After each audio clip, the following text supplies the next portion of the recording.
Haleluya, haleluya, haleluya. Shalom. Kembali kita berjumpa dalam program 5 minutes to God present. Nah, Bapak bisa saudara kekasih Tuhan, sudah berapa lama kita berdoa? Sudah berapa lama kita bergumul? Sudah berapa lama kita berharap kepada Tuhan? Namun sampai hari ini kita belum menerima pertolongan, belum menerima jawaban daripada Tuhan. Ada hal yang perlu kita pelajari dari kebenaran firman Tuhan sebagaimana yang dialami oleh Tuhan Yesus. Di dalam Injil Lukas 22 ayat 41 sampai 42 dikatakan begini.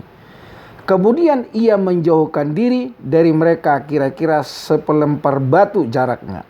Lalu ia berlutut dan berdoa katanya, "Ya Bapakku, jikalau engkau mau, ambillah cawan ini daripadaku, tetapi bukanlah kehendakku, melainkan kehendak-Mu-lah yang terjadi."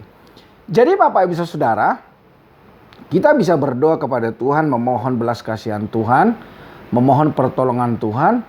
Namun pertolongan Tuhan atau jawaban Tuhan itu ada yang namanya iya, ditolong oleh Tuhan, dibela oleh Tuhan, dijawab oleh Tuhan, diberikan sesuai dengan doa dan kerinduan kita. Tetapi ada yang kedua, tunggu dulu. Untuk apa?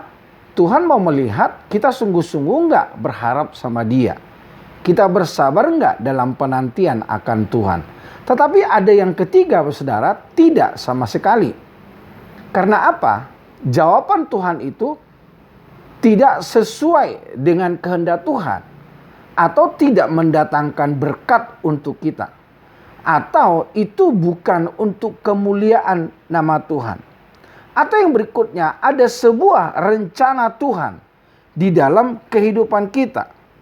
Jadi yang keenam, jika Anda sudah berdoa namun Tuhan izinkan masalah persoalan terjadi, ingat bahwa Allah memiliki rencana yang indah padamu. Itulah sebabnya Bapak Ibu Saudara kekasih Tuhan, saya seringkali berkata kepada jemaat, bagaimana aku berkata Tuhan itu Allah penyembuhku kalau aku tidak pernah sakit? Bagaimana aku berkata Allah itu adalah kuatku kalau aku tidak pernah lemah? Bagaimana aku berkata Allah itu adalah Allah yang mencukupi kalau aku tidak pernah berkekurangan? Bagaimana aku berkata Allah itu adalah Allah penopangku kalau aku tidak pernah jatuh? Jadi segala sesuatu Tuhan izinkan terjadi dan belum mungkin dijawab dan ditolong oleh Tuhan. Tuhan memiliki sebuah rencana di dalam hidup kita. Rencana apa? Supaya kita punya pengalaman pribadi dengan Tuhan.